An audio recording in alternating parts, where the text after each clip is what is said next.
Hello, പവിത്രത്തിലെ വിക്രത്തിൻ്റെ മേധയെക്കുറിച്ച് വിശേഷങ്ങളായല്ലോ. അപ്പോൾ വിക്രം ഇനിയിപ്പോൾ രാത്രിയിൽ അങ്ങനെ വീട്ടിലൊന്നും പോകാറില്ല. ഗൗരിമോളുടെ വീട്ടിൽ തന്നെയാണ് കിടക്കാറ് കേട്ടോ. രാത്രി ആയപ്പോഴത്തേക്കും അവിടുത്തെ ഒരു സെർവൻ്റുണ്ട്, ഷീല. അപ്പോൾ അവർ വന്നിട്ട് കിടക്കുന്ന കാര്യത്തെക്കുറിച്ചിട്ട് അപ്പം മറ്റേ കൂടുതലുള്ള ആളുടെ റൂമിൽ കിടക്കാനൊക്കെ പറയുകയാണ്. അപ്പോൾ വിക്രം പറയുന്നുണ്ട്, വേണ്ട, ഞാനിവിടെ ആ ഒരു വരാന്തയിൽ തന്നെ കിടന്നോളാം എന്ന് പറയുന്നു.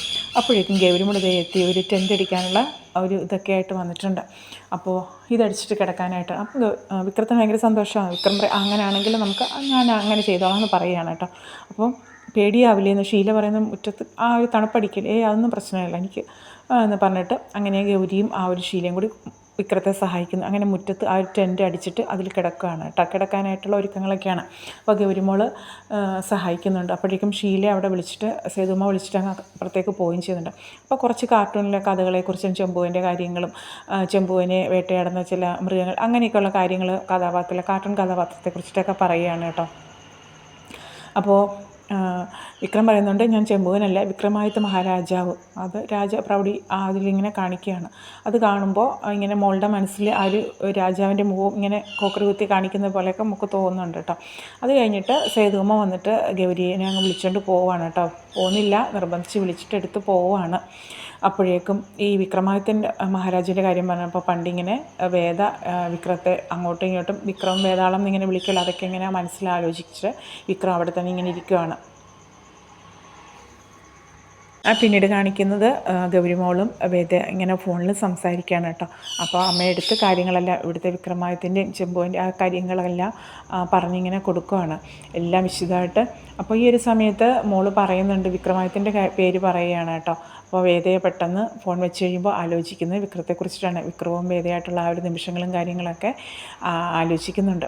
അപ്പോൾ വിക്രമാദിത്യന് വേതാളവും അപ്പോൾ അതിൻ്റെ കഥയും അതുപോലെ വിക്രവും ഗൗരിയായിട്ടുള്ള ആ നടക്കുന്ന കാര്യങ്ങളും എല്ലാം പറയുകയാണ് കേട്ടോ. ഇങ്ങനെ മൊത്തത്തിൽ അത് കേൾക്കുമ്പോൾ വേദയ്ക്ക് ഇങ്ങനെ സന്തോഷമുണ്ട്. മോള് ഭയങ്കര കാര്യമായിട്ടാണ് കാര്യങ്ങളൊക്കെ പറയുന്നത്.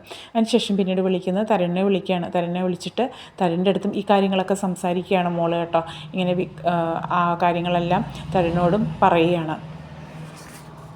അങ്ങനെ വേദ ഇങ്ങനെ വിക്രത്തിൻ്റെ കാര്യങ്ങളൊക്കെ ആലോചിച്ചിട്ട് ജനാലയ്ക്ക് പുറത്തേക്ക് നോക്കി ഇങ്ങനെ ഓരോന്ന് ആലോചിച്ച് നിൽക്കുന്നു. അതുപോലെ തന്നെ വിക്രവും അവിടെ തന്നെ ആ ഒരു റായത്ത് വരാന്തയിൽ അവിടെ ഇങ്ങനെ മാറിയിട്ട് വേദയായിട്ടുള്ള കാര്യങ്ങളൊക്കെ ആലോചിച്ചിട്ട് ഇങ്ങനെ നിൽക്കുകയാണ്. അപ്പോൾ രണ്ടു കൂട്ടരും അങ്ങോട്ടും ഇങ്ങോട്ടും പരസ്പരം ആലോചിക്കുന്നുണ്ട്. പക്ഷേ ഇങ്ങനെ ഒരു വിവരങ്ങളൊന്നും തിരിച്ചറിഞ്ഞിട്ടില്ല.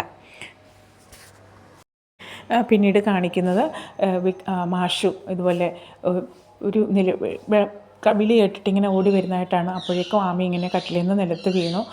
അപ്പോഴേക്കും അരവിന്ദാക്ഷൻ അദ്ദേഹം വന്നിട്ട് മോളെ പിടിച്ച് ഇനിയിപ്പിക്കുന്നു. മാഷ് ഓടി വരുന്നുണ്ട്. അപ്പോൾ ഒരു പിച്ചിയും പേയും ആരോ വന്ന് നിൽക്കുന്നു.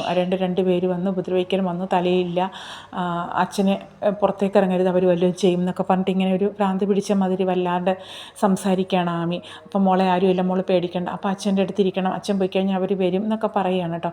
അപ്പോൾ മാഷിൻ്റെ അടുത്ത് അദ്ദേഹം പറയുന്നുണ്ട്, പേടിക്കാനൊന്നുമില്ല, മോളിങ്ങനെ പതിവായിട്ടുള്ളതാണ്, പേടിക്കാനൊന്നുമില്ല, മാഷ് പൊയ്ക്കോളൂ, ഞാൻ മോളുടെ അടുത്ത് ഇരിക്കട്ടെ എന്ന് പറയുകയാണ്. അപ്പോൾ മാഷിങ്ങനെ അതിശയിച്ച് നോക്കി നിൽക്കുകയാണ് മാമിയുടെ ആ ഒരു മട്ടും ഭാവമൊക്കെ കണ്ടിട്ട്. അപ്പോൾ മാഷ് പറയുന്നുണ്ട്, എന്നേ താങ്കൾ അവിടെ മോളുടെ അടുത്തിരിക്കാൻ പറഞ്ഞിട്ട് മാഷങ്ങ് പോവുകയാണ്. അപ്പോൾ മാഷിൻ്റെ മനസ്സിലാകെ ഒരു ചിന്തയും വേദനയൊക്കെ തോന്നുന്നുണ്ട്, എന്താണ് ഇങ്ങനെ കുട്ടിയുടെ പെരുമാറ്റം ഇങ്ങനെയെന്നുള്ളത്. പിന്നീട് പിറ്റേന്ന് രാവിലെ ആ ഒരു ഷീല അവർ സെർവൻ്റ് ചായയായിട്ട് തണുപ്പടിച്ച് മരവിച്ച് കാണുമെന്ന് പറഞ്ഞിട്ടാണ് ചായയും കൊണ്ട് വിക്രത്തിന് വരികയാണ്. അവിടെ നോക്കുമ്പോൾ വിക്രത്തെ കാണുന്നില്ല കേട്ടോ. അപ്പോൾ പിന്നീട് അതുപോലെ സേതുവമ്മ വന്നിട്ട് മോളെ വിളിക്കുന്ന സമയത്ത് ഗൗരിമോൾ എണീക്കുന്നില്ല. അമ്മ 5 മിനിറ്റ് എന്ന് പറഞ്ഞിട്ട് കിടക്കുകയാണ്. അപ്പോൾ പറയുന്നുണ്ട്, ഇന്ന് അത്തല്ലേ, നമുക്ക് പൂവിടണം, അത്തപ്പൂക്കൾ ഇടേണ്ടതുമ്പോൾ പെട്ടെന്ന് തന്നെ മോള് ചാടി എണീറ്റ് വരുന്നുണ്ട് കേട്ടോ. പിന്നീട് കാണിക്കുന്നത് വിക്രം അങ്ങ് നേരെ വീട്ടിലെത്തിയിരിക്കുകയാണ്. അപ്പോൾ അവിടെ ചോദിക്കുന്നു, ഇത്ര പെട്ടെന്ന് വിവരം അറിയിച്ചു? അപ്പോൾ മാഷ് പറയുന്നു, രാത്രി തന്നെ ഞാൻ വിളിച്ച് പറഞ്ഞിട്ടുണ്ടായിരുന്നു, എന്തെങ്കിലും ഹോസ്പിറ്റൽ ആവശ്യം എന്തെങ്കിലും വന്നിട്ടുണ്ടെങ്കിലോ. അങ്ങനെ ഞാൻ അവിടെ അവനെ വിളിച്ച് പറഞ്ഞിട്ടുണ്ടായിരുന്നു. അപ്പോഴും ആമി ഇങ്ങനെ ഇറങ്ങി ആ മുറ്റത്തോട്ട് അത്തപ്പൂക്കളിടുന്ന അവിടത്തേക്ക് നോക്കി ഇങ്ങനെ ഇരിക്കുകയാണ്. എന്തോ ഒരു വല്ലായ്മയിൽ അരവിന്ദൻ പൂക്കളെ ഇടാൻ വിളിക്കുന്നുണ്ട്, പക്ഷേ അവൾ പോകുന്നില്ല.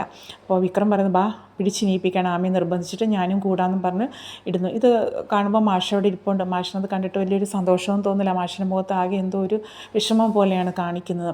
അതിനുശേഷം ആമിയായിട്ട് അങ്ങനെ പൂക്കളം ഇടുകയാണ്. എന്നിട്ട് ആമിയും അരവിന്ദനും പോയി കഴിയുന്ന സമയത്ത് മാഷ് വന്ന് സഹായിക്കുന്നു. മാഷയുടെ പൂക്കളിടുന്ന സമയത്ത് വിക്രം ചോദിക്കുന്നുണ്ട്, എത്ര നാളെ വെച്ചാൽ നമ്മളിങ്ങനെ ഒരുമിച്ചിരുന്ന് പൂക്കളം ഇട്ടിട്ട് എന്നൊക്കെ പറയുന്നുണ്ട്.